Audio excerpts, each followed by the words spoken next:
Salut à tous, j'espère que vous vous portez bien. Mon nom est Ulrich et bienvenue sur Live Like a Soldier, une chaîne bien sûr qui partage notre expérience dans le service militaire américain. Alors la vidéo d'aujourd'hui va porter sur un élément que bien sûr nous en parlons tout le temps. Et ça porte sur quoi? Est-ce qu'il est bénéfique pour vous de rejoindre le service militaire américain? Alors, si tu veux savoir effectivement s'il est bénéfique pour toi qui me regarde actuellement de rejoindre le service militaire américain ou encore de rejoindre l'armée américaine, bien vouloir rester scotché sur la vidéo. Alors, cette vidéo est sponsorisée par l'entreprise OPQ Consulting qui, bien sûr, s'occupe de votre test de ASVAB. Si vous avez des soucis en ce qui concerne le test de ASVAB, bien vouloir taper opqconsulting.com sur Google et prenez ici nos différents cours que nous offrons pour vous permettre, bien sûr, de passer ce test d'entrée-là dans le service militaire américain. Que vous désirez rejoindre le US Army, le US Navy, le US Air Force ou encore le US Coast Guard ou le Marine Corps, cette course ou bien encore ce programme-là est fait pour vous. Et bien sûr, à travers ce programme qui est dispensé bien sûr en français, nous vous permettons ici, bien sûr, de pouvoir étudier proprement votre test de ASVAB. Mais attention, ce programme n'est pas un programme miracle. Il faut qu'on se le dise. Ce n'est pas un programme miracle. Il faut travailler et il faut écouter exactement ce qui se passe à l'intérieur de nos différentes vidéos que nous postons, les exercices, assister aux séances de travail pour pouvoir bien performer ici et passer votre test de ASVAB avec brio et par la suite signer un contrat très intéressant dans le service militaire américain. Alors, trop parler ces maladies, let's go back to the video. Alors, nous allons d'abord partir avec ce qu'on appelle le story time. Story time, les gars, story time. Nous avons commencé cette expérience de YouTube depuis 2020. Bien sûr, ici, nous parlons de l'armée américaine. Et dans nos différentes vidéos, certaines personnes confondent le fait selon lequel nous demandons aux gens de rejoindre l'armée américaine, ce qui n'est pas le cas. Nous, ce que nous faisons sur la plateforme YouTube, ou encore sur Instagram, TikTok et tout ce qui va avec, nous vous présentons les aspects du service militaire américain. Nous ne vous disons pas allez rejoindre l'armée américaine ou bien encore allez rejoindre le Air Force, allez faire X, allez faire Y. Nous vous montrons des informations que dans le temps, il n'y en avait pas. Je me rappelle bien sûr quand j'essayais de rejoindre le service militaire américain, j'avais fouillé YouTube comme un fou. Je n'ai rien trouvé.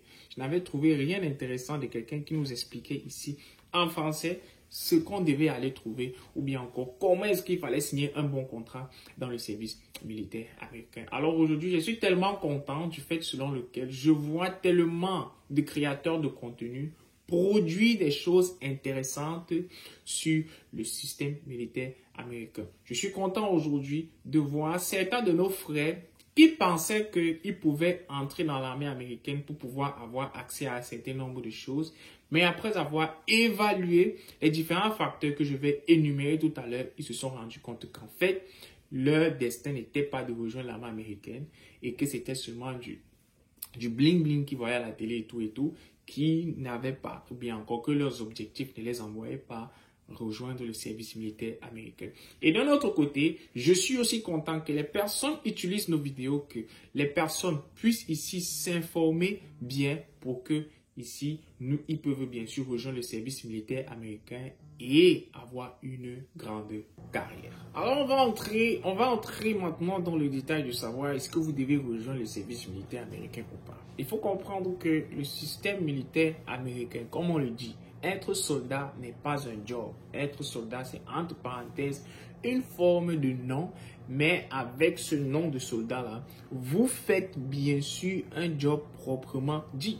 Donc, dans l'armée américaine, il y a ce qu'on appelle le MOS. MOS veut dire Military Occupation Specialty. Alors, avant de vous demander si bien sûr ici, vous voulez rejoindre le service militaire américain ou pas, vous devez faire ce qu'on appelle un profil de carrière.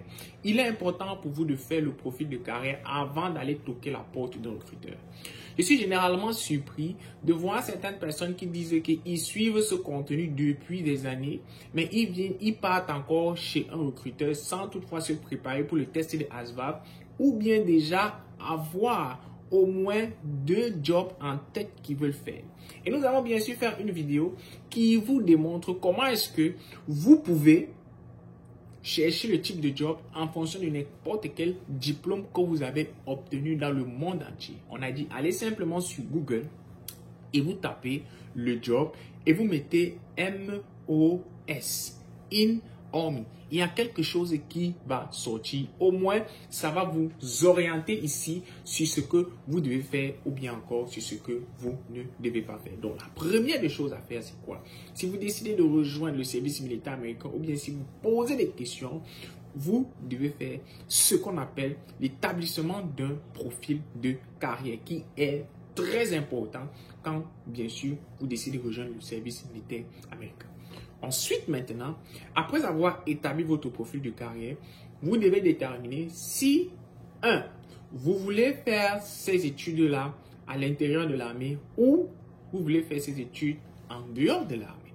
Si, bien sûr, dépendant du type d'études que vous voulez faire, vos études demandent à ce que vous devez être en campus, il y a une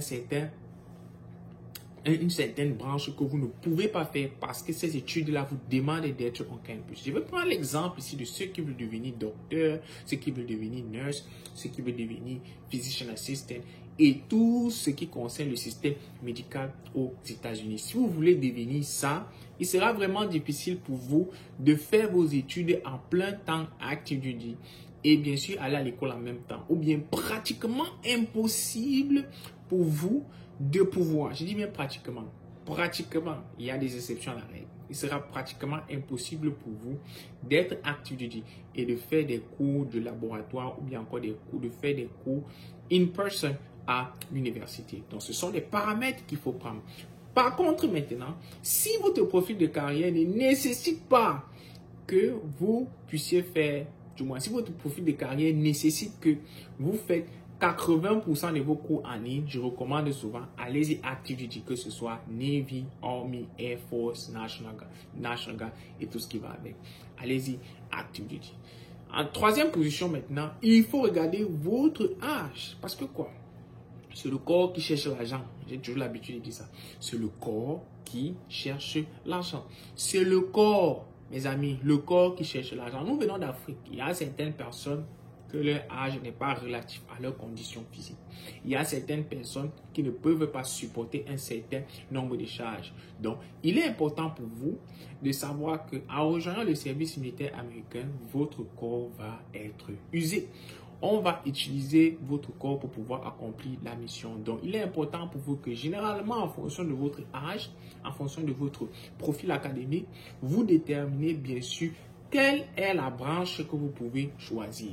Si vous partez Army, que vous partez Air Force ou encore que vous partez Navy ou Marines, peu importe. Donc, il est important pour vous de prendre en considération votre âge. Généralement, j'ai une règle que je dis aux gens, c'est quoi? La règle, c'est quoi? C'est que si vous avez plus de 30 ans en montant, et que ce que vous voulez faire ne relate pas du service médical, je vous conseille d'aller à active duty. Si vous avez moins de 30 ans et ce que vous voulez faire recommande le fait sur lequel vous voulez faire quelque chose dans le service médical, allez-y réserve ou bien allez-y National Guard.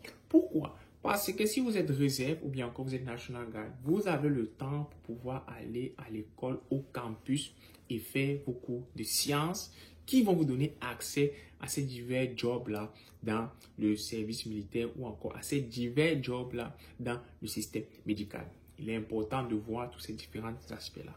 Maintenant, pour ceux qui ont 32 ans, 33 ans, 34 ans et qui m'appellent, qui me disent je vais être réserviste. Je te dis à 35 ans mon frère ou à 33 ans, être réserviste c'est une perte de temps. C'est une perte de temps. Le contrat de réserviste c'est 6 ans. 6 ans. Bêta, tu as tes 33 ans, tu pars, tu tapes tes 4 ans active duty, ça te fait 35 ans, 37 ans, tu reviens, tu as 33 ans, 4 ans active duty. Ça fait 37 ans, tu as 35 ans, 4 ans active duty, ça fait 39 ans. Quand tu reviens de ton active duty, tu termines ton activité, tu peux basculer réserve. Et quand tu bascules réserve, tu as la majeure partie des bénéfices que tous les militaires ont, mais tu es toujours réserve. Donc, il est important pour vous de pouvoir regarder tous ces aspects-là. Donc, pour savoir si, bien sûr, je veux rejoindre le service militaire américain ou pas, il faut impérativement regarder vos options de carrière. Très important. Regardez vos options de carrière. Et pour regarder l'option de carrière, posez-vous une seule question. Où est-ce que je me vois dans 10 ans? Quel est le genre de job que je veux être? Ou bien encore, quel est le genre de position que je veux être dans 10 ans? Si vous avez répondu à cette question-là, vous saurez si le service militaire est fait pour vous ou pas. Merci d'avoir regardé la vidéo et nous voyons pour nos prochaines échéances. Ciao, ciao, la famille.